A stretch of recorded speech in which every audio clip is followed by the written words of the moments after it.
मुस्लिम समाजाचं 5% आरक्षण हे रद्द करण्यात आलेले आहे।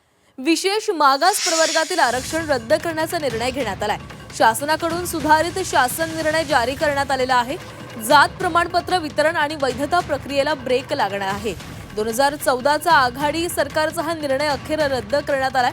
मुस्लिम समाजाला कॉलेज आणि शैक्षणिक संस्थांमध्ये देण्यात आलेले 5% आरक्षण रद्द करण्यात आले।